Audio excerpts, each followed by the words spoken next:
Dios siempre ha dado la cara, Él siempre se ha manifestado, incluso te digo más, dice la Biblia que las cosas invisibles que Dios ha creado, o las cosas que no pueden ver nuestros ojos, visibles para nuestros ojos, no para Él, dan claramente testimonio de su poder y de su existencia. El hombre hasta el día de hoy se sigue sorprendiendo y quedando con la boca abierta ante la inmensidad del universo. Cada día descubren algo nuevo, una estrella, un planeta, un satélite, siempre están descubriendo algo nuevo las personas que se adentran en ese mundo infinito del cosmos, del universo, ¿no? Y a través de él podemos descubrir la grandeza, la magnitud de nuestro Dios. Dice la Biblia que los cielos cuentan la gloria de Dios y el firmamento anuncia la obra de sus manos. Y cada día emite al día siguiente y así sucesivamente un mensaje. Mensaje que el que lo quiera aprender y lo quiere oír, lo escuchará, lo verá y lo comprobará.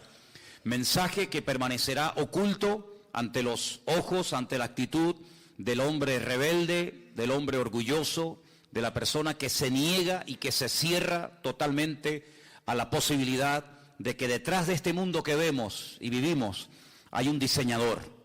Las cosas no se crearon así, de la nada, por un accidente, sino que detrás de todo lo que vemos, incluso de lo que no vemos, hay un creador, hay un hacedor, hay un Dios todopoderoso que con el poder de su palabra fue ordenando y poniendo cada cosa en su sitio, y cada cosa creada tiene un propósito y tiene una razón de ser.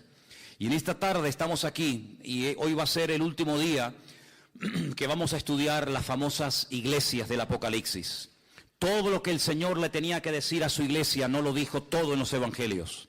Sabemos que Él estuvo viviendo en un pequeño país llamado Israel hace 2000 años. Recorrió ese pequeño país de punta a punta, de norte a sur y de este a oeste. Dijo muchas cosas, sin lugar a dudas. Hizo cosas extraordinarias que jamás nadie ha logrado, igualar o repetir. Pero sin embargo el Señor no dijo la última palabra a su pueblo en los evangelios, sino que en el libro del Apocalipsis encontramos lo último que el Señor quería decirle a su pueblo, es decir, a su iglesia.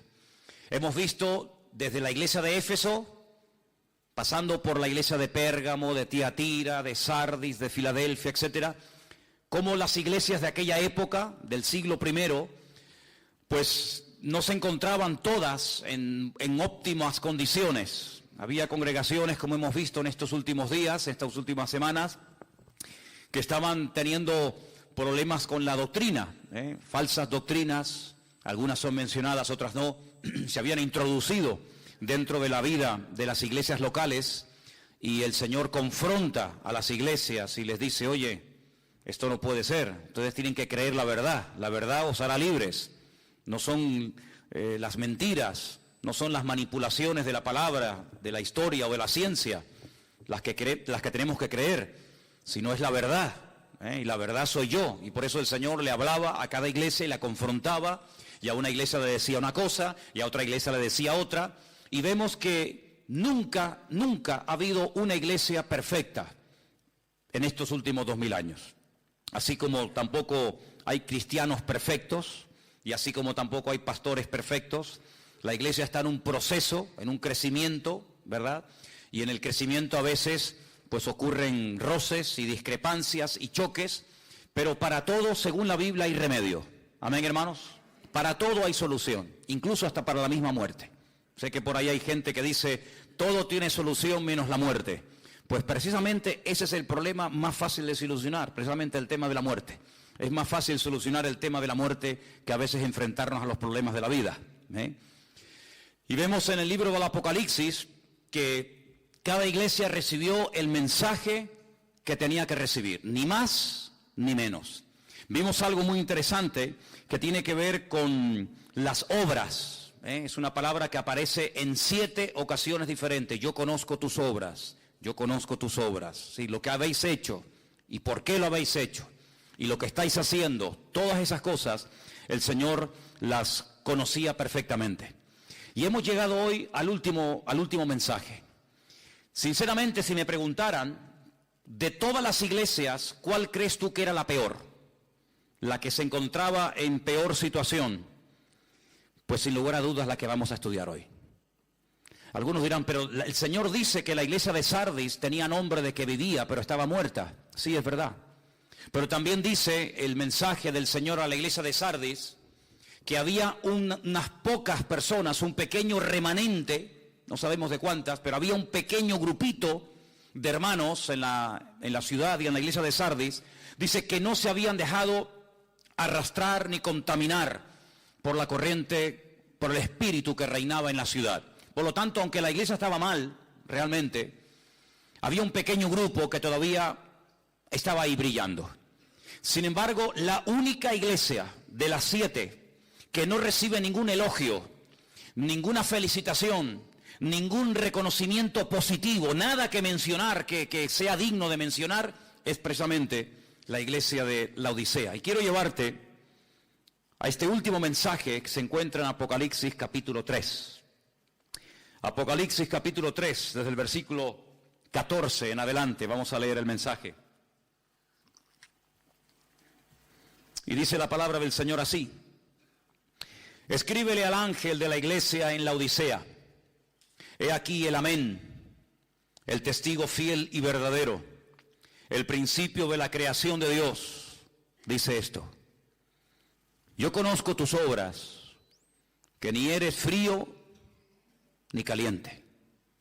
Ojalá fuese frío o caliente, pero por cuanto eres tibio y no frío ni caliente, te vomitaré de mi boca. Porque tú dices: yo soy rico y me he enriquecido, y de ninguna cosa tengo necesidad, y no sabes que tú eres un desventurado, miserable, pobre, ciego y desnudo. Por tanto, yo te aconsejo que de mí compres oro refinado en fuego, para que seas rico, y vestiduras blancas para vestirte, y que no se descubra la vergüenza de tu desnudez, y unge tus ojos con colirio, para que veas. Yo reprendo y castigo a todos los que amo. Sé pues celoso y arrepiéntete. He aquí yo estoy a la puerta y llamo. Si alguno oye mi voz y abre la puerta, entraré a él, cenaré con él y él conmigo. Al que venciere le daré que se siente conmigo en mi trono, así como yo he vencido y me he sentado con mi Padre en su trono. Y el que tiene oído para oír, que oiga lo que el Espíritu dice a las iglesias. ¿Cuántos dicen amén? Gloria a Dios. La ciudad de Laodicea fue fundada por un tal Antíoco II, siglos antes de Cristo. Y la ciudad se llama Laodicea porque la esposa de este general griego se llamaba así. Y en honor a su esposa llamó a la ciudad por su nombre. En principio, la ciudad de Laodicea era una base militar que protegía la frontera norte del reino de Antíoco. La semana pasada estudiamos la iglesia de Filadelfia. Bueno, pues a 80 kilómetros de Filadelfia se encontraba esta iglesia. Llegó a ser una ciudad tremendamente rica y era muy conocida a nivel mundial por varias cosas. Primero, porque había una escuela de medicina famosa, porque habían descubierto unas gotas, que la Biblia las traduce como colirio, para la vista, y también porque habían descubierto varios, medicamentos o varios remedios para problemas del oído. Además, la ciudad era muy conocida porque habían hecho unos cruces, unas mezclas con las ovejas, y habían producido una especie de oveja de lana negra, que era muy cara y muy codiciada en aquellos tiempos. Era una lana, muy suave, muy bonita, y era conocida en el mundo entero por eso. Aparte de eso, era un lugar que era una especie de fábrica de ropa. Desde la Odisea se repartía ropa para todas partes del imperio romano. Curiosamente podemos saber, según los textos del Nuevo Testamento, quién fue el fundador y pastor durante algún tiempo de la iglesia de la Odisea. Fue un tal Epafras. Ustedes pueden leer en las cartas de Pablo a varios personajes, varios compañeros: Timoteo, Tito, Tiquico, Priscila, Aquila, etc. Y uno de ellos es Epafras, y se cree que Epafras fue el fundador y el pastor de la iglesia durante algún tiempo. Curiosamente hay un versículo en Colosenses 4:16, que no lo vamos a leer ahora, pero dice más o menos así. Cuando Pablo le escribe una carta desde la cárcel a los hermanos de la ciudad de Colosas, al final de la carta, en el capítulo 4, verso 16, ustedes pueden encontrar unas palabras de Pablo que dice: cuando esta carta que ha llegado a vosotros sea leída en la iglesia, hágansela llegar también a los hermanos de la iglesia de Laodicea. Es decir, que la carta de Pablo a los colosenses también era para los hermanos de la iglesia de Laodicea. Y es un dato que me llamó mucho la atención. Ahora, me llama la atención que no hay nada bueno que decir de la iglesia. Generalmente cuando uno va a una iglesia, te puede gustar más, te puede gustar menos.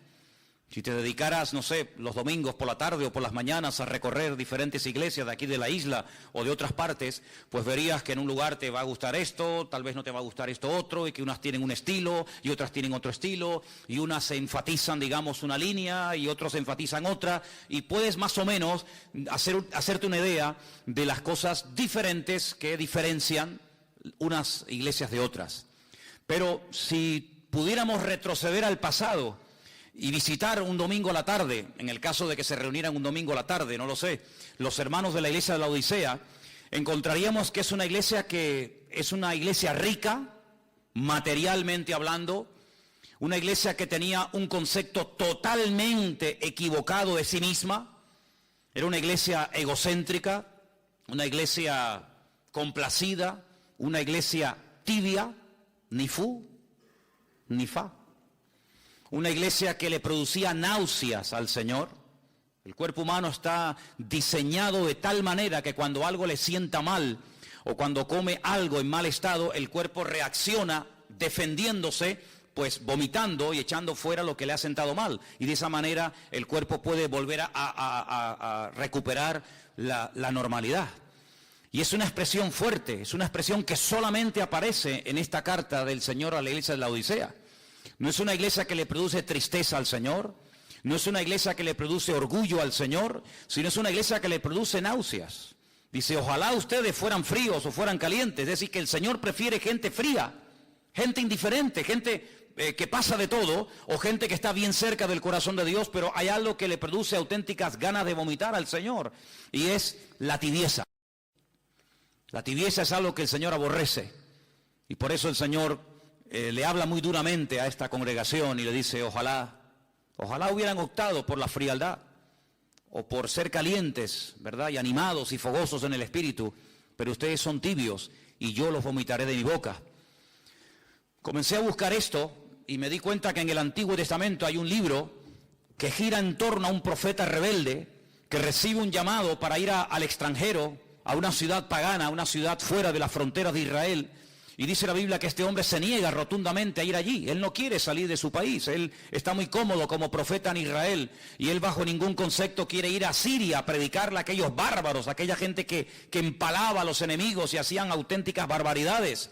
Y Jonás, dice la Biblia, que huyendo o queriendo huir de la presencia del Señor, como si pudiéramos escondernos de Dios en alguna parte. Es una especie como lo que le pasó a Adán, que era creyente pero creía que se podía ocultar de Dios. Bueno, pues a Jonás le pasó más o menos lo mismo. Dice que descendió a Jope, la ciudad de Jope se llama en la actualidad Jafo, y dice que allí se monta en un barco y dice que va en dirección a Tarsis. Sí, Tarsis es, como todos sabemos, el sur de España. De hecho hay un pueblo que se llama Tarsis en Huelva, en Andalucía. Y dice que en el camino se levanta una tormenta terrible y los marineros invocan a sus dioses y echan suertes para ver por qué se ha producido, por qué se ha levantado así de repente una tormenta de tal envergadura, y dice que la suerte cayó sobre Jonás y le preguntan, ¿tú quién eres? ¿Qué haces aquí? ¿Cuál es tu Dios? Cuéntanos un poco de tu vida. Y la Biblia dice que Jonás abre su corazón y les dice, yo soy un profeta del Dios vivo, del Dios verdadero. Yo soy profeta de Dios, soy la voz de Dios en Israel y Él me ha mandado a Nínive. Pero no quiero ir a Nínive, me resisto, no, me rebelo completamente, no quiero que esa gente tenga oportunidad de arrepentimiento. Y bueno, ¿y cómo podemos solucionar este problema? La Biblia dice que Él les propone a ellos, increíble, una cosa increíble, écheme por la borda y ya veréis cómo todo se calma. Efectivamente, así fue. La Biblia dice que lo tiraron por la borda y al instante la tempestad se calmó. Pero el Señor tenía un gran pez, no una ballena como por ahí se dice, sino un gran pez, dice la Escritura. Algunos hablan del famoso Leviatán, el pez ese gigante que aparece en el libro de Job. Dice que lo tragó y lo tuvo durante 3 días y 3 noches metido en el vientre. Y ahí estaba, y seguramente, si no hubiera cambiado de actitud y si no hubiera clamado al Señor, allí hubiera muerto. Y nadie se iba a enterar de qué murió y dónde murió y cuándo murió el profeta Jonás, más que aquellos marineros que lo tiraron por la borda. Pero es allí dentro de aquel enorme pez que él vuelve en sí, como si fuera el hijo pródigo, ¿verdad? De Lucas capítulo 15. Y dice que él se arrepiente y le pide perdón al Señor.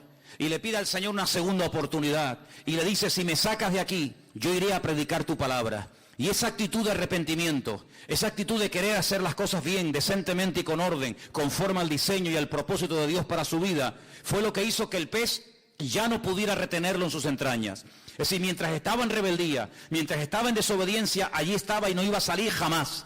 Pero en el momento en el que hay el más mínimo cambio, en el momento en el que Jonás dice, yo quiero hacer la voluntad de Dios, aunque no la quieras en el fondo hacer, pero voy a hacerla, voy a cumplirla, voy a obedecerte, en ese momento el pez ya no lo pudo resistir y dice que lo vomitó y lo echó en tierra. Ya no era el lugar idóneo para el profeta Jonás. Mientras estaba en rebeldía, sí, pero una vez que él quiere hacer las cosas bien, el pez ya no puede resistir aquella actitud. Ahora vemos en el libro de Apocalipsis al Señor diciendo, toda aquella persona que sea tibia, la vomitaré de mi boca. Así como Jonás fue vomitado por aquel enorme pez, yo vomitaré de mi boca, yo arrancaré de mi cuerpo, sacaré de mí toda aquella persona que haya decidido en la vida ser tibio. Yo le preguntaba al Señor en este día y durante esta semana mientras preparaba este mensaje para compartir con ustedes hoy, Señor, si a lo largo de la historia, tanto en la Biblia como en otros momentos, vemos que ha habido iglesias que han sido atacadas despiadadamente por falsas doctrinas y enseñanzas, como hemos visto en alguna ocasión, y si hubo iglesias que fueron atacadas por la persecución o por falsas profecías o falsos apóstoles o pastores o maestros o evangelistas, Señor, ¿será posible que a lo largo de la historia los problemas que caracterizaron a las iglesias del Apocalipsis, puede ser que se vean esos problemas hoy en día? Por supuesto que sí, no les quepa la menor duda. Hay iglesias donde la falsa doctrina ha entrado y ha despedazado a la iglesia. Iglesias hermosas, iglesias bonitas, iglesias que iban en una buena trayectoria, se abrieron a un método, a un sistema, a una enseñanza tal vez muy novedosa, porque todo lo nuevo siempre tiene un factor de atracción, ¿verdad? Todo lo nuevo como que atrae a la gente, y vemos que el resultado ha sido un auténtico desastre. Así que hay iglesias que han sido atacadas por falsas doctrinas y por persecuciones, y falsas profecías y falsos ministerios, pero yo le preguntaba al Señor, pero Señor, ¿puede ser que hoy en día haya gente que se congregue en las iglesias y que sean tibios? Por supuesto que sí, hermanos, por supuesto que sí, pero déjenme que les diga algo. Los tibios, alguien decía por ahí que nunca fueron creyentes. Si fueron o no fueron creyentes, Dios lo sabe. Pero para perder algo en la vida, un día tuviste que tenerlo. Porque no se puede perder algo que tú nunca tuviste. Tú nunca podrás perder el coche si no tienes coche. Tú nunca podrás perder unas llaves si nunca tuviste esas llaves. Tú nunca podrás perder a un hijo si nunca has sido padre o madre. Lo que uno tiene en la vida, sea familiar, sea material o sea de la índole que sea, se puede perder siempre y cuando tú lo tuviste. Y analizando esta iglesia sin lugar a dudas tuvo que tener su tiempo de gloria. Esta iglesia tuvo que ser fundada, digamos, por Epafras o por Pablo o por Juan, me da igual, pero esta iglesia tuvo que tener un tiempo en el que iba bien las cosas, en el que funcionaba los jóvenes, la escuela dominical, los cultos, etcétera.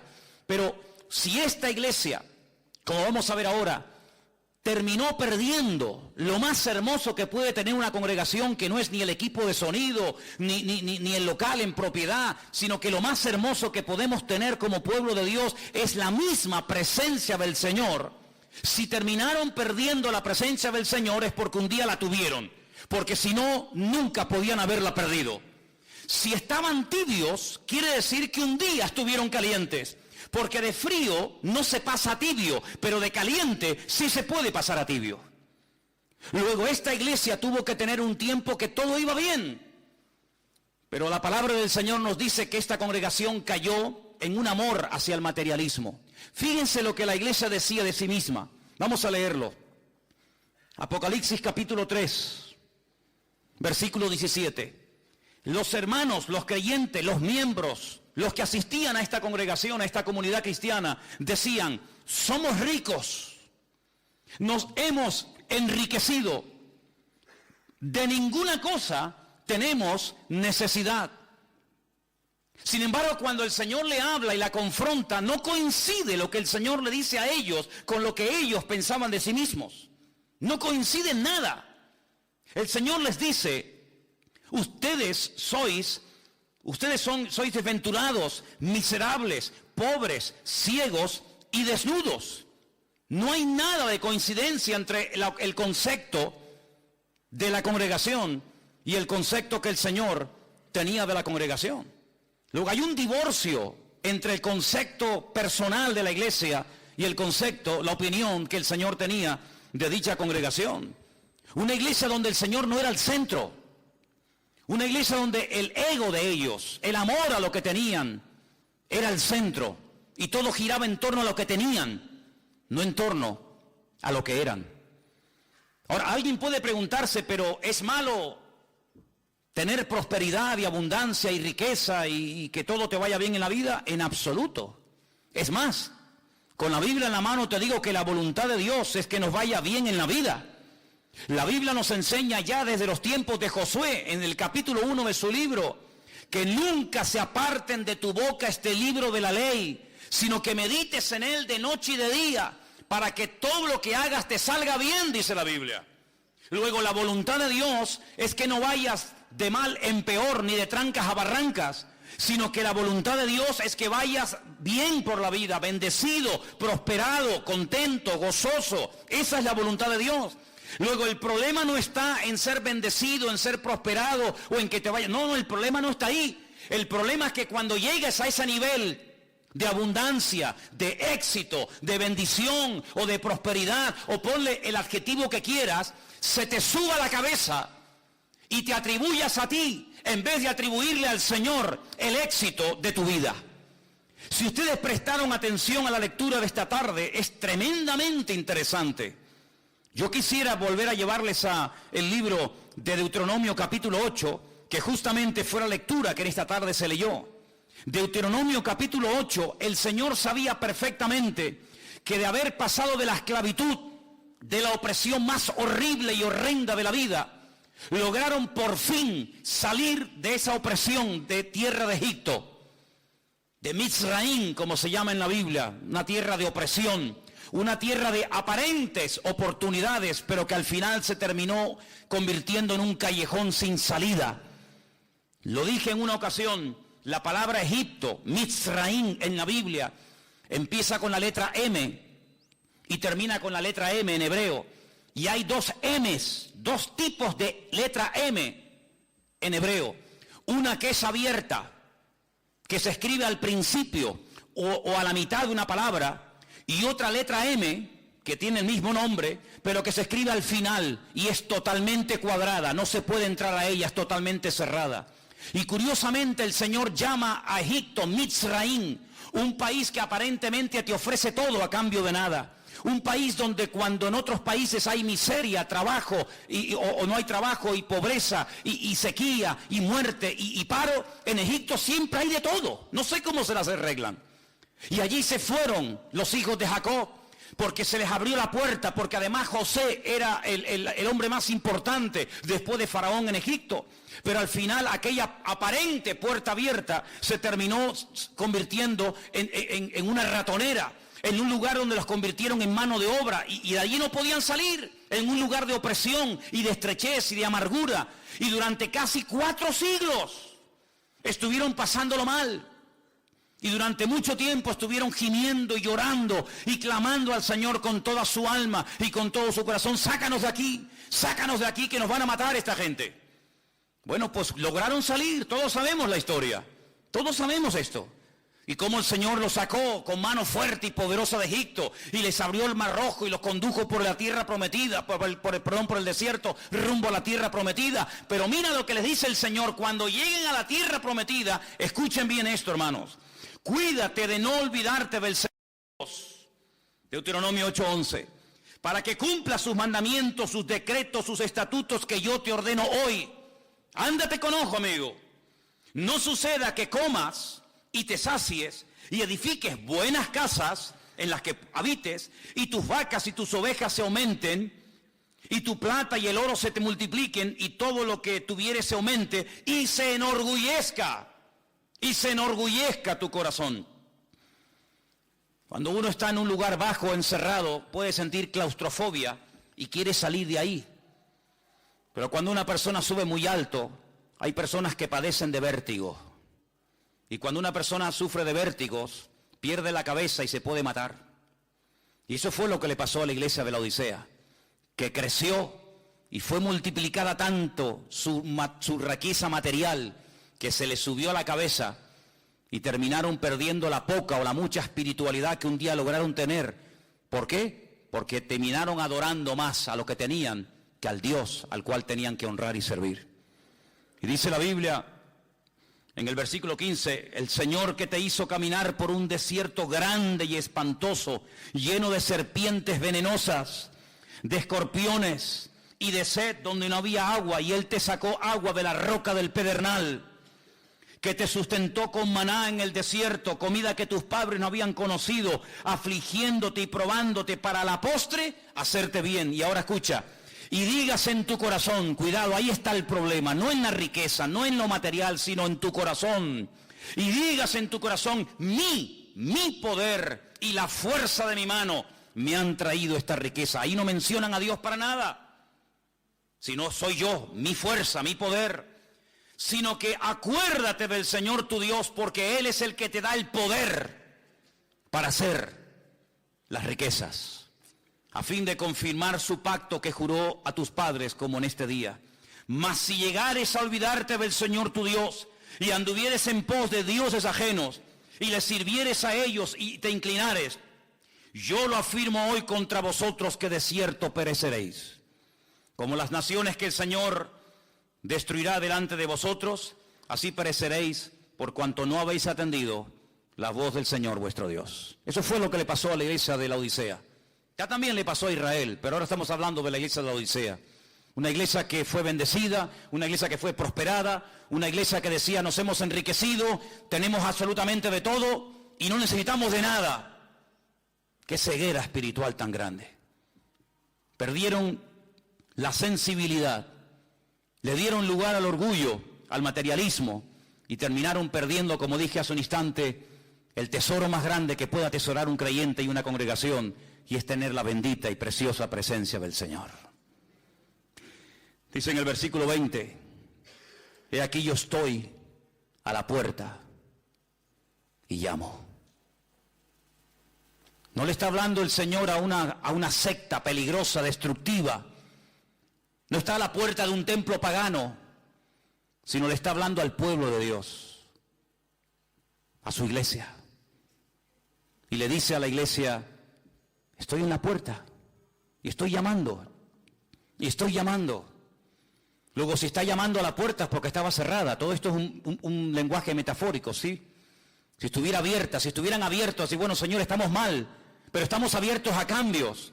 Estamos tibios, estamos mal, no estamos como tenemos que estar, pero estamos abiertos a que tú, cuando quieras y donde quieras, nos sorprendas y te muevas y nos sacude y nos reprenda. Estamos abiertos, pero ni siquiera estaban abiertos a la posibilidad de cambiar, sino que tengo que tocar porque ya os habéis cerrado en banda.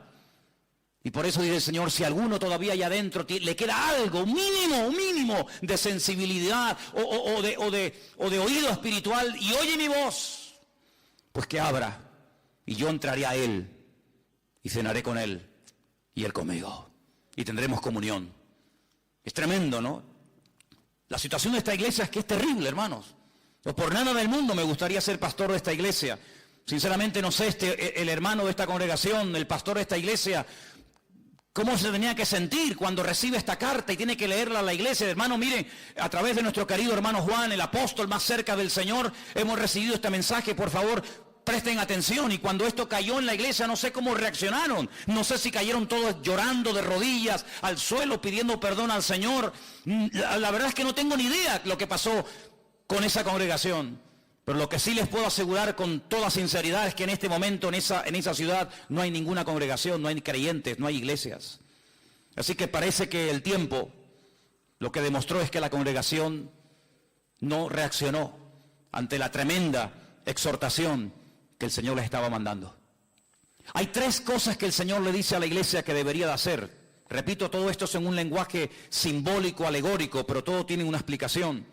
En el versículo 18 le dice: yo te aconsejo que de mí compres oro refinado al fuego. Todos sabemos, hermanos, que hay elementos, que hay números, que hay colores, que hay animales en la Biblia que representan mucho más de lo que de entrada se dice, ¿verdad? El otro día en la clase de hermenéutica hablábamos de los números, de los colores, de ciertos animales, ¿verdad? Y cuando el Señor le dice a la iglesia, compren oro, no se refiere que todos tenían que salir corriendo a la tienda de compro oro, que generalmente hay por todos los barrios, y comprar un montón de oro y ya está el problema solucionado. No. Sabemos que el oro en la Biblia, y lo podemos ver en las cartas, por ejemplo, de Pedro, representa algo mucho más que un elemento, que un material, y se refiere a la fe. Dice: vuestra fe, mucho más preciosa que el oro, el cual, aunque perecedero, tiene que ser probado por el fuego, ¿verdad? Sabemos que la fe es comparada en cierto sentido con el oro. ¿Por qué? Porque el oro es un elemento que en todas las culturas, en todas las civilizaciones y en todos los tiempos, incluido el actual, siempre ha estado ahí. Es como un material que el hombre ha adorado e incluso ha hecho templos y ha hecho imágenes de oro, porque parece que el oro era como algo que te daba prestigio y te daba credibilidad y poder en la vida. Pues el Señor dice, lo que tienen que hacer es retomar la fe que perdieron. ¿Dónde la perdieron? ¿Dónde perdió la fe la iglesia? Bueno, cuando tenemos necesidades, digamos económicas, materiales, tenemos que recurrir a la oración, ¿sí o no? Los que nadan en la abundancia, los que a todo les sobra, los que no saben ni lo que hacer con lo que tienen, pues como que no necesitan orar, no necesitan el pan nuestro de cada día, porque ellos mismos se autosuplen, se cubren sus propias necesidades. Pero cuando uno tiene necesidades materiales o espirituales o de otra índole, uno tiene que recurrir al Señor. Es como cuando aquel hombre, dice la Biblia, que estaba en casa tranquilo en la noche, ya en cama con su familia, y de repente tocan a la puerta y viene un amigo a altas horas de la noche y él siente vergüenza porque no tiene nada que ofrecerle. Entonces tiene que correr a la casa del vecino y despertarle y decirle: por favor, préstame algo de comida, porque acabo de recibir una visita y te soy sincero, no tengo nada que ponerle delante. Y esta parábola, esta historia, ¿qué nos enseña? Pues que va a haber momentos en la vida en los que te vas a dar cuenta de que te va a hacer falta algo más de lo que tienes. Y sobre todo lo que te va a hacer falta es fe. Pero fe no en una religión, no fe en un hombre, no fe en un método o sistema, sino fe en Dios. Y dicho sea de paso, la Biblia dice que sin fe es imposible agradar a Dios. La verdad que yo estoy muy agradecido por la fe que el Señor le ha dado a sus hijos, a su pueblo, porque es un auténtico don por el cual tenemos que estar cada día tremendamente agradecidos al Señor. ¿Qué tragedia tiene que ser no tener fe en Dios? ¿Cuántas veces me he preguntado, ¿y cómo puede vivir la gente sin fe en Dios? No sé si habéis prestado atención en estos días a los discursos ahí en el Congreso en España. ¿Cuántas veces han mencionado la palabra Biblia? ¿Os habéis dado cuenta? La palabra Dios, la palabra oración, la palabra perdón, la palabra arrepentimiento, la palabra el nombre Jesucristo. Ni una sola vez.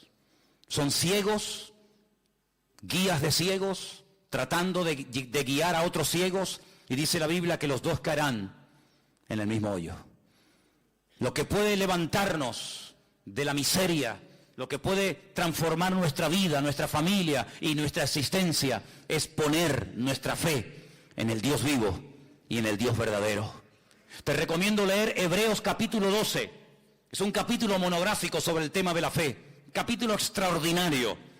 Si solamente ese fuera el único capítulo de la Biblia, yo lo leería continuamente, prácticamente a todas horas y todos los días, porque es un capítulo magnífico.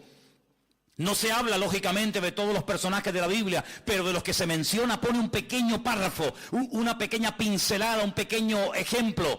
En pocas palabras, lo que hicieron, lo que dijeron, lo que consiguieron, todo por medio de la fe viva y auténtica en el Dios vivo y verdadero. Aleluya. Así que eso es lo que le dice el Señor. Déjense de tanto presumir de lo que tienen. Déjense de tenemos, porque lo que tienen que tener no lo tienen. Y lo que tienen que comprar, lo que tienen que obtener urgentemente es fe viva en el Señor. En el mismo versículo 18 le dice el Señor, y además también le aconseja el Señor vestiduras blancas. Las vestiduras blancas en la Biblia eran símbolo o eran señal de santidad, de justicia. Ellos vivían según su propia justicia, según sus propios criterios. Nosotros estamos bien, no nos pasa nada, no nos falta de nada. A nosotros el Señor no nos tiene que mandar ninguna cartita, ni nos tiene que predicar, ni nos tiene que venir nadie a visitar, a decirnos nada. Nosotros estamos perfectamente bien. El Señor le dice, ustedes están ciegos. Ustedes no se enteran, habéis perdido la sensibilidad y ustedes están confiando en sus propias justicias. Y yo lo que les aconsejo es que se compren ropas blancas, otra vez lenguaje simbólico. Es decir, no se apoyen en sus propios méritos, no se apoyen en sus justicias, porque dicho sea de paso, hay un versículo en la Biblia que dice que todas nuestras justicias son como trapos de inmundicia ante la presencia del Señor. Por lo tanto, lo que tienen que hacer es ponerse mi justicia y no la vuestra. Porque ustedes se comparan con otras personas, tal vez con menos poder adquisitivo que ustedes, y ustedes, claro, siempre se ven por encima, pero yo les digo a todos los que estáis esta tarde aquí, no te compares con uno que tiene menos que tú, porque si tú te comparas con uno que tiene menos que tú, te vas a sentir superior. El orgullo te puede atrapar y te puede hacer daño. No te compares nunca con un inferior, compárate y ponte al nivel de otro superior a ti para que te des cuenta cuánta paciencia, cuánta fe, cuánto amor, cuánto conocimiento te hace falta en la vida. Decía aquel fariseo hipócrita que subió al templo a orar, que oraba consigo mismo. Sí, oraba, pero ¿a quién? Con él, oraba con él. Yo no soy como este, yo no soy como aquel, yo no soy como tal, yo doy diezmo, yo hago esto, yo no soy como este desgraciado, yo no soy como aquel pobre tal, yo no soy... No, pero no te compares con los que son inferiores desde tu punto de vista. Ponte a la altura del Señor y vas a ver que eres un pobre desgraciado, miserable, pobre, ciego y desnudo. Y eso es lo que le dice el Señor. Las justicias, no las vuestras, no en tu currículum, en tu experiencia, sino la justicia de Cristo, los méritos de Él y no los méritos tuyos. Y después le dice el Señor, como era una ciudad que producía gotas para los ojos, que producía colirio, digamos que en cierto sentido estos fueron los que inventaron las gotitas en los ojos, pues el Señor le habla en términos que ellos conocían y les dice, ya que en esa ciudad hay tanto colirio y habéis descubierto esas gotas que hacen tanto bien a la gente, compren colirio y échenselo en los ojos para que puedan ver la cruda realidad de que ustedes hace mucho tiempo han perdido mi presencia y no os habéis dado cuenta. Es interesante notar porque también en esa ciudad, a las afueras, había unas fuentes de agua. Fíjense cómo en las iglesias del Apocalipsis el Señor utiliza la geografía, el Señor utiliza las costumbres, el Señor utiliza la cultura de la época para a través de ellas darle un mensaje. Concretamente en esta ciudad acabo de decir que había una escuela de medicina donde se aplicaba estas gotas estas gotas de colirio en los ojos de la gente. Pero también a las afueras de la ciudad de la Odisea había unos manantiales de agua, pero aguas que no se podían beber. Aguas que no eran potables, pero aguas que tampoco eran aguas termales. Luego eran aguas que no servían para nada. Eran como aquellas aguas que se encontró Israel en el desierto cuando estaban muertos de sed y querían beber y salieron todos corriendo. Aquellas aguas, dice que cuando las probaron las vomitaron, porque dice que eran aguas amargas. Sí, eran aguas, pero aguas que no servían para nada. Aguas que no servían absolutamente para nada, ni para beber, ni para dárselo a los animales, ni para cocinar, ni para nada. Y así le pasaba a la ciudad de la Odisea. Sí, tienen fuentes de agua, pero no sirven para nada. Si fueran aguas termales, serían aguas terapéuticas, como hay en muchas partes del mundo, que la gente va a esos lugares y se baña con aguas calientes, de las termas de la época de los romanos. Si fuera agua potable, pues gloria a Dios, tienen ahí una fuente de agua tremenda, pero tienen agua que no sirve para nada. Y eso es lo que el Señor le está tratando de decir a la iglesia. Ustedes realmente habéis perdido la eficacia en el ministerio. Ya no me sirven absolutamente para nada. Y uno se pregunta, o si te has preguntado alguna vez, ¿quiere realmente el Señor buscar hoy en día gente capacitada, gente competente, gente eficaz? Por supuesto que sí, por supuesto que sí. Hay un versículo que yo leí esta semana que quiero compartir con ustedes. Se encuentra en Crónicas, en Primera de Crónicas, por favor, el capítulo 9. Primera de Crónicas, capítulo 9, versículo 39. Perdón, versículo 13. 9:13. Ustedes pueden encontrar a partir del capítulo 9, versículo 1, una lista enorme de nombres de personas que salieron del cautiverio en Babilonia. Nombres y familias, hijos y personas, para llevar una especie de relación, una especie de control de personas que salieron de un lado y llegaron a otro. Y cuando llegamos al versículo 13, después de haber leído un montón de nombres, que aparentemente no nos dicen nada, pero que dicen mucho, dice este texto, y sus hermanos eran jefes de sus casas paternas, en número de 1760. Y ahora dice, escucha, hombres muy eficaces en el ministerio o en la obra del ministerio en la casa del Señor. Esa frase me impactó tanto que la subrayé. Es decir, dentro de toda aquella masa de gente, específicamente el escritor de este libro se para y dice, un momento, estos 1760 hombres no eran hombres normal y corriente, sino eran hombres, como dice aquí en esta versión, muy eficaces en la obra del ministerio en la casa del Señor. No eran inútiles, no era bulto, era gente eficaz. He buscado este texto en otras versiones y, por ejemplo, en la versión de las Américas, que es una versión muy interesante y muy buena, dice que eran hombres muy capaces. En la versión de la Peshitta, que sabéis que es la traducción del arameo al castellano, dicen que eran hombres de un valor extraordinario, eran hombres valientes. La versión católica, Nácar Colunga, los menciona como hombres vigorosos. La versión latinoamericana dice que eran hombres aptos. La versión antigua, la del 1600, la del siglo XVI, dice que eran hombres valientes. Otra versión antigua de la Biblia dice que eran hombres de gran eficacia. La palabra eficacia significa capacidad de producir un buen efecto. Una persona eficaz es la persona que realiza con eficacia su trabajo o función, que produce los efectos deseados. Es decir, esta gente producía cambios. Esta gente cambiaba las cosas. No se dejaban cambiar por las cosas, sino que ellos cambiaban las cosas. Llegaban a una ciudad en ruinas, patas arriba, destruida, y en cuestión de meses la cambiaban completamente. Yo me he dado cuenta, hace unos días estaba viendo el Facebook de la iglesia, no suelo mucho consultar eso ni estar ahí, pero el otro día entré y vi algo que me gustó. No sé si ustedes lo han visto.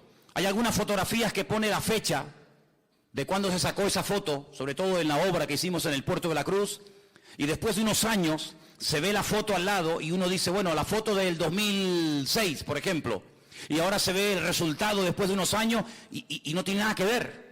¿Cómo nos encontramos aquello? Destruido, viejo, sucio, y cómo se ha ido quedando con la ayuda del Señor, con el paso del tiempo. Bueno, pues algo así, ¿no?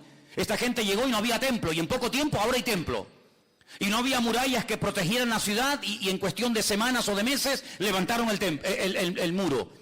Y la ciudad estaba inhabitada, y ahora había alegría, había niños, había cosechas, había animales, había escuelas, había sinagogas. Sí, recuperaron la vida. Así era esta gente. Y este es el tipo de personas que necesitamos hoy en día en las iglesias. Gente eficaz. gente apta, gente que produzca cambios, gente que con el paso del tiempo vayan a mejor y no a peor. Gente que si un día estuvo bien, no terminen enfriándose y al final apagándose, sino gente que si estuvo bien, ahora van a estar mejor todavía. Y como dice la palabra, el que lleva fruto, pues gloria a Dios. No, gloria a Dios sí, me parece muy bien, pero lo voy a limpiar, lo voy a podar para que lleve más fruto todavía. Y tenemos que pedirle cada día al Señor, cada día quiero ser mejor cristiano.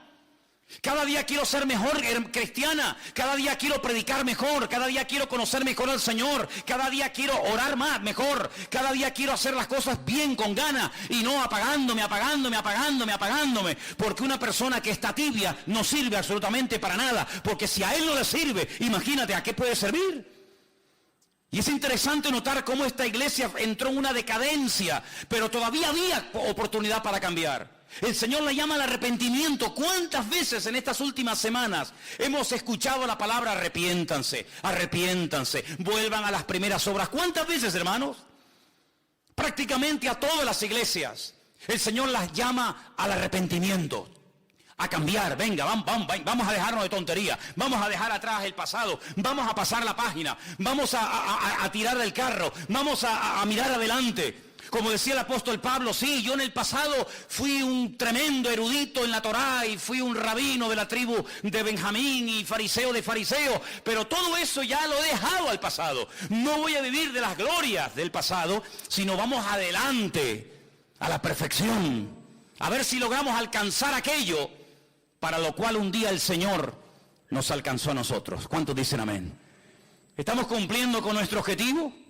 ¿O estamos pasando por la vida de la iglesia y estamos pasando por la vida sin pena ni gloria? Estamos dejando marca, huella y estela como los barcos que cuando pasan por un lugar durante un tiempo se ve por aquí pasó un barco porque las hélices dejaron una estela, o cuando un avión pasa por el firmamento vemos que por ahí pasó un avión, aunque ya no está, pero se sabe que pasó por ahí.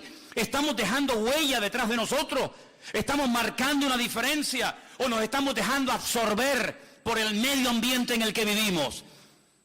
Yo espero que a ninguno de nosotros nos pase lo que tristemente le pasó a esta iglesia de la Odisea, que era una iglesia inservible, muy rica.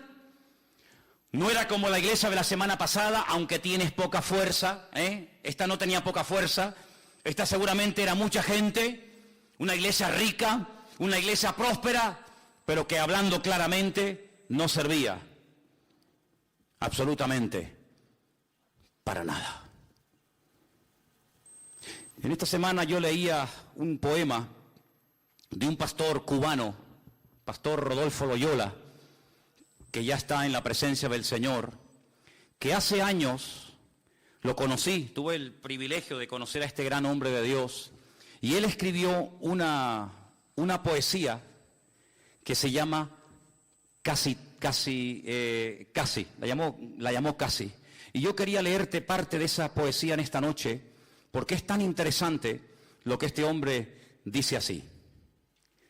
La llamaban Casi, cuando casi andaba, y al cumplir los 7, casi fue al colegio, pero casi la maestra no enseñaba.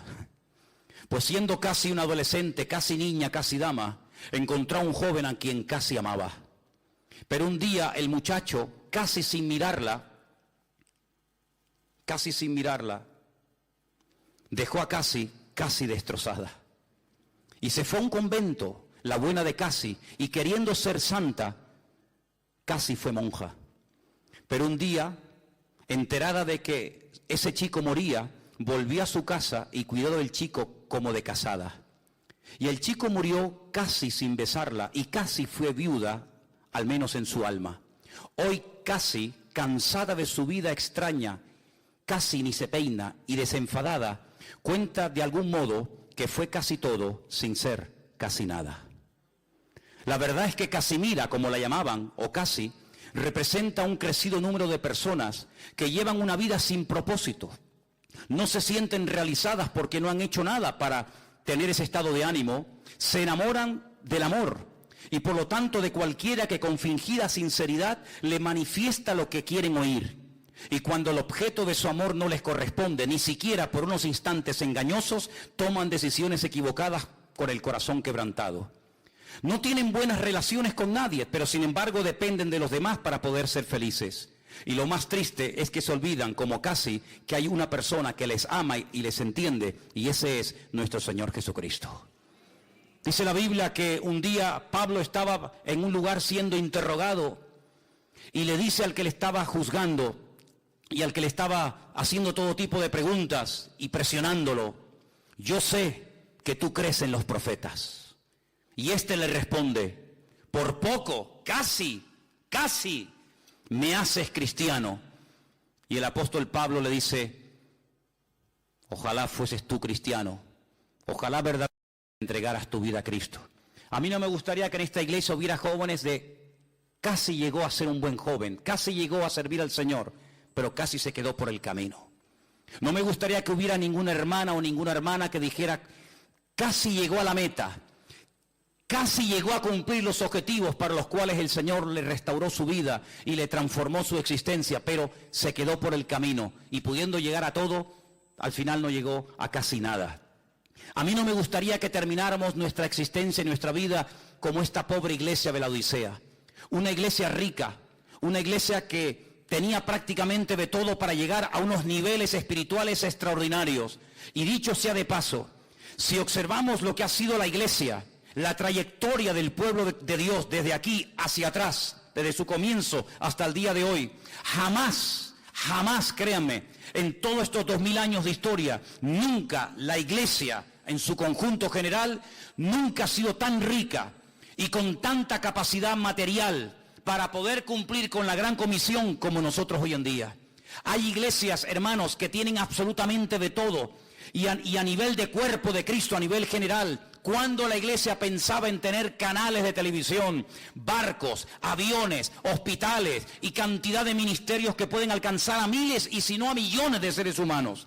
Lo tenemos todo. Tenemos sistemas de comunicación, tenemos más gente que nunca, tenemos más jóvenes en las iglesias que nunca, tenemos recursos materiales, espirituales y humanos más que nunca. Pero yo no quiero que todo eso se convierta en un juguete para pasarlo bien un domingo a la tarde, o un sábado a la tarde, o un jueves a la tarde, sino que nos demos cuenta de que el Señor nos ha dado mucho, pero también dice la palabra, y tienes que tenerlo en cuenta, que al que mucho se le da, mucho también se le demandará. Y amados hermanos, nosotros podemos dar gracias a Dios de que el Señor todo cuanto le hemos pedido, que nos creíamos nosotros que nos hacía falta para extender el reino, el Señor nos lo ha ido dando y ha sido fiel y no nos ha fallado. Pero no nos olvidemos nunca de esto: si algún día crees que has llegado a un nivel, no te lo creas, porque ese día habrás cavado tu fosa y cuando creamos que ya hemos llegado a un nivel es cuando no hemos llegado a ninguna parte. Yo te pregunto a ti en esta tarde: ¿serás tú una de esas personas tibias que puede ser que se congreguen todas las semanas en esta iglesia, pero tú nunca has tenido verdaderamente un encuentro con Cristo? Porque esta gente era aparentemente cristianos.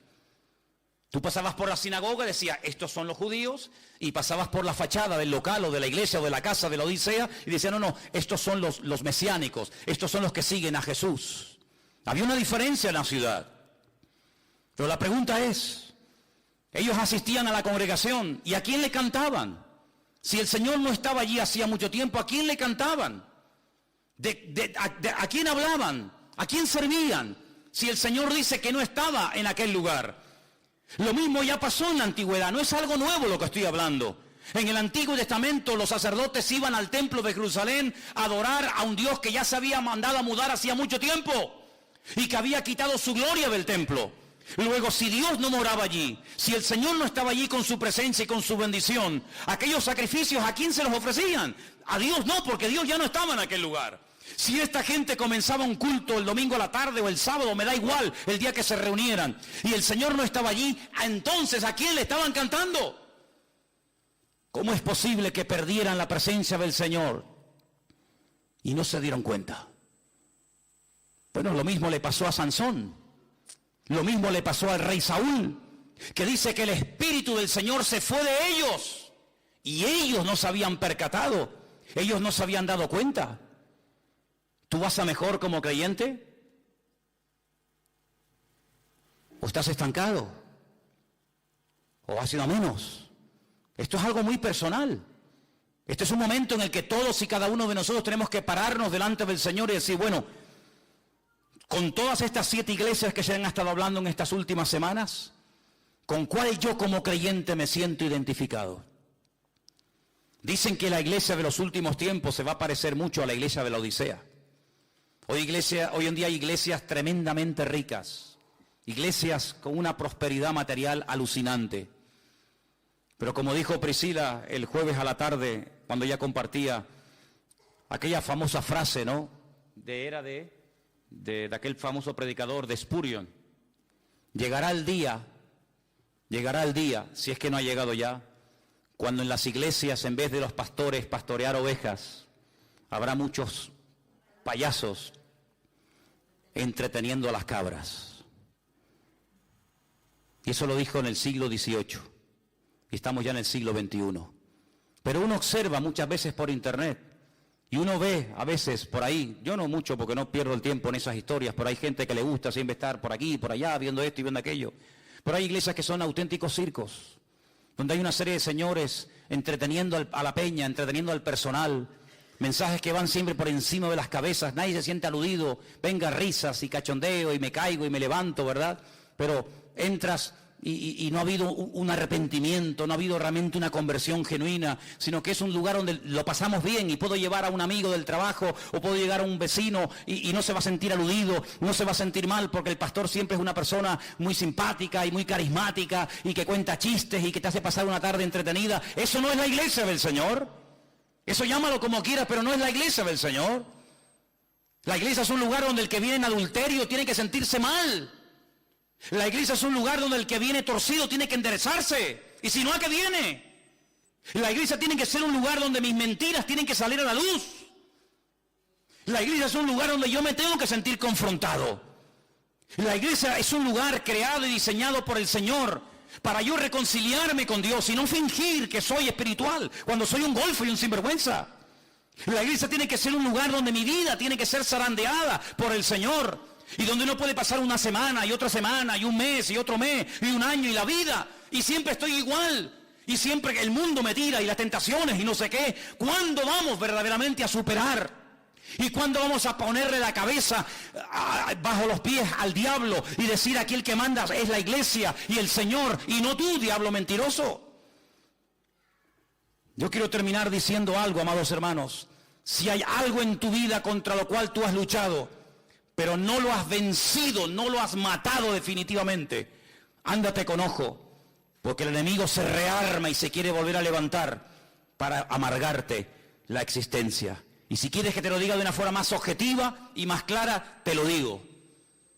Cuando David fue a pelear contra el gigante Goliat, antes de matarlo, la Biblia dice que lo hirió. ¿Sí o no?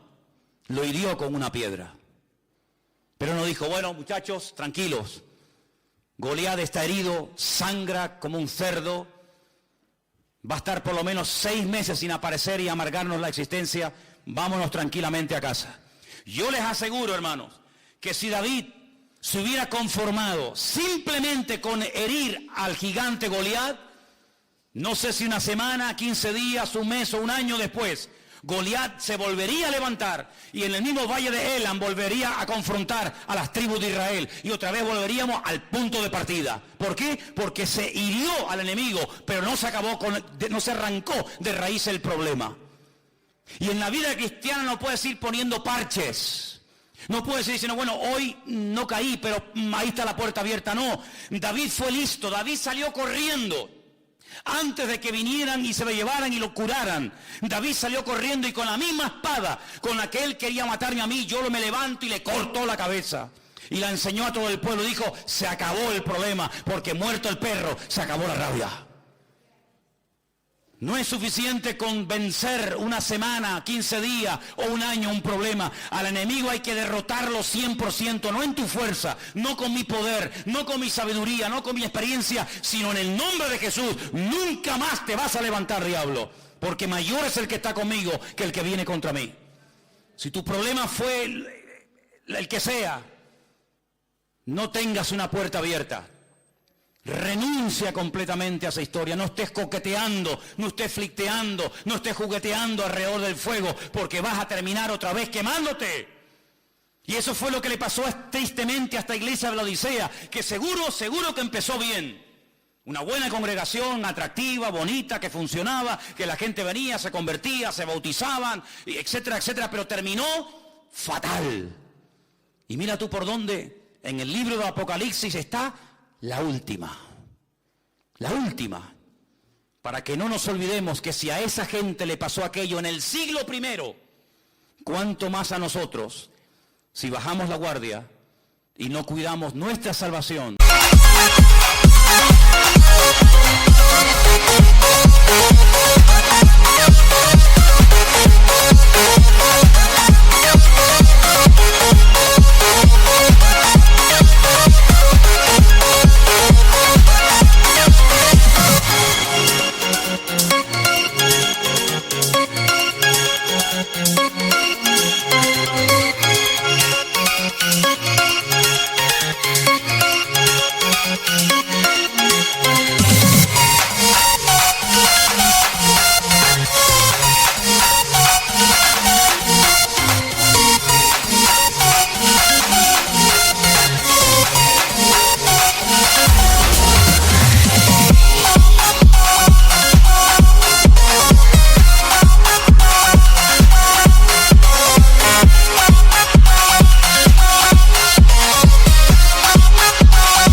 Con temor y con temblor. Vamos a orar en esta noche. Cierra tus ojos ahí donde estás. Hoy es una noche especial además, porque hoy queremos acercarnos a la mesa y recordar la muerte, la resurrección, la victoria del Señor, que es nuestra victoria. Aleluya. Y la mesa está servida y la mesa está preparada para los que van a participar. Pero mi pregunta es, ¿estás tú preparado? ¿Estás tú preparado? Fíjate cómo el Señor amaba tanto a la iglesia de la Odisea, que dice la Biblia, dice la Escritura, que la llamó al arrepentimiento. Podía haber dicho, con esta gente no hay nada que hacer. Con esta gente ya no pierdo ni un minuto de mi tiempo. No, hermanos. A esta iglesia el Señor la habló. A esta iglesia el Señor la confrontó. Y yo quiero que ahí sentado donde tú estás en esta noche, con tus ojos cerrados, yo quiero que tú te acerques a la presencia del Señor y le digas al Señor, límpiame, perdóname con tu sangre, Jesús. Aleluya, Jesús. Gracias, Señor. Gracias, Señor Jesús. Ahí donde estás, si está fallando, quítenlo. ¿Sí? Hoy es un momento en el que tú tienes que tomar una decisión. Yo no soy aquí un payaso de los que se hablaban en el siglo XVIII. Yo te voy a hablar muy claro, ¿sabes? No lo que tú quieres oír, sino lo que tienes que oír. No te voy a hablar como te gustaría que te hablaran, te voy a hablar como Dios quiere que te hable. Y el Señor a su pueblo hoy lo llama al arrepentimiento. No vamos a jugar más, no vamos a perder más el tiempo. Vamos a ir en serio con el Señor. Vamos verdaderamente a decirle al Señor, yo de tibio nada. Fíjate que el Señor prefiere a los ateos antes que aquellas personas que están tibias, que podían estar bien, pero han decidido estar mal. Fíjate que el Señor prefiere a los fríos que aquellas personas que un día tuvieron la oportunidad de servirle y de adorar.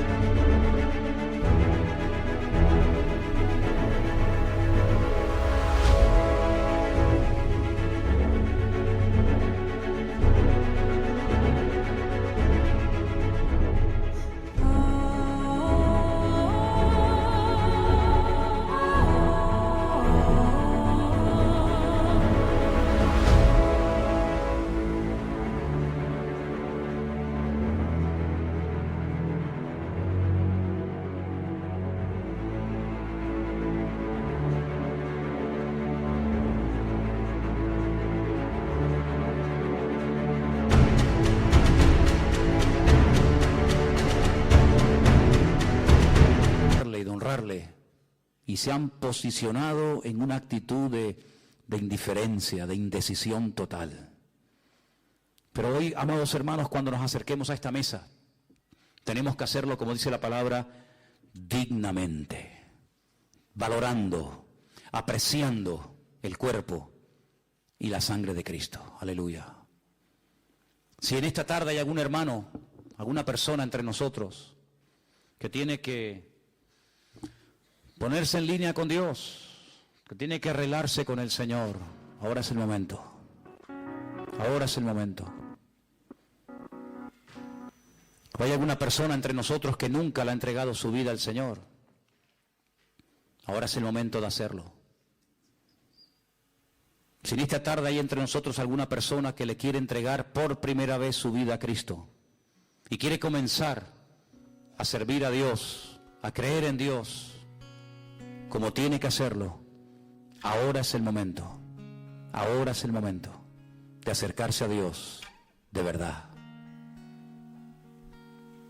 Ahí donde estás, si tú quieres entregarle tu vida al Señor para que Él perdone tus pecados, el único que puede perdonar tus pecados es el Señor. Nadie más lo puede hacer. No hay ninguna religión, ningún cura, ningún pastor, nadie. Solamente el Señor. Solamente el Señor. Si tú quieres que el Señor esta tarde perdone tus pecados, ahora es el momento de hacerlo, ¿sí? Ahora es el momento. ¿Hay alguien aquí en esta tarde que le quiere pedir perdón al Señor por los pecados que has cometido? Y tú sabes cuáles serán. Hasta que tú no te veas, escúchame bien lo que te digo, hasta que tú no te veas como Dios te ve, tú no te vas a arrepentir. Mientras tú te veas bien, no le vas a pedir nunca perdón al Señor. Pero cuando tú te veas como Dios ve tu pecado, ese día le vas a pedir misericordia y perdón al Señor. Porque el pecado es la cosa más horrenda y más inmunda ante los ojos de nuestro Dios. Y Dios no vino a este mundo, no mandó a su Hijo unigénito al mundo para que nos convirtiéramos en buena gente, en buenas personas, educados, limpios, trabajadores, serviciales. No, no, no.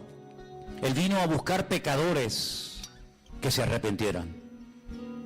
Hay pecadores que son, entre comillas, buena gente, pero no son hijos de Dios. El Señor no viene a poner un parche, un remiendo a tu vida. El Señor viene a transformarte, a cambiarte completamente. Pero Él dice que está a la puerta. Te lo prediqué esta tarde. Él viene y toca y llama y llama a la puerta.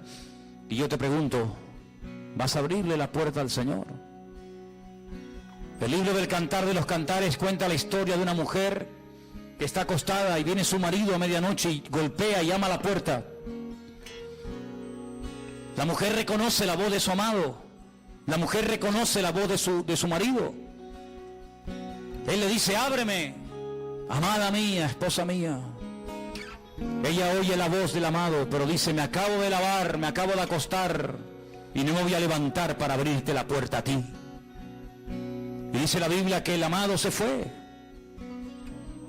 Y cuando ella se levanta y se da cuenta del terrible error que ha cometido, dice que abre la puerta y él ya no está. Él se fue. Él se fue. Y desesperada y enferma de amor, dice la Biblia, que comienza a ir por todas las calles de la ciudad, preguntándole a todas las personas, a las mujeres, ¿habéis visto a mi amado? ¿Habéis visto a mi amado? Y la gente le dice, ¿y quién es tu amado? ¿Cómo es tu amado? Y ella lo describe de una forma tremenda. Los ojos, las manos, su boca, sus piernas. Conocía al amado, pero no le quiso abrir. Sabía cómo era, sabía el tono de su voz, sabía su estatura, sabía el color de sus ojos, sabía todo de él, pero no la abrió. ¿Qué te parece? Sufre, la apalean, la humillan, hasta que al final da con él y se reconcilian. Bendito sea, Señor. Y eso es lo que queremos en esta tarde. Encontrarnos con Dios. Encontrarnos con el Señor y dejarnos de jugar a ser cristianos. Dejarnos de jugar a culto y a iglesia y verdaderamente ser un pueblo santo y diferente para el Señor, con las ideas claras, con los objetivos bien definidos, con la mano en el arado, sin mirar atrás, sin juguetear, sin titubear. Aquí estoy, Señor, hasta la muerte. Y el Señor le dice a esa gente: si eres fiel hasta la muerte, yo te daré la corona de la vida. Si no, de nada ha servido parte de la carrera que has corrido, porque aquí no consiste en correr un trocito, aquí consiste en llegar a la meta.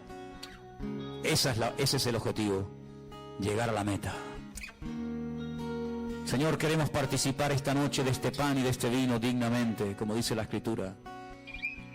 Y queremos en este momento invitarte para que estés con nosotros, Señor.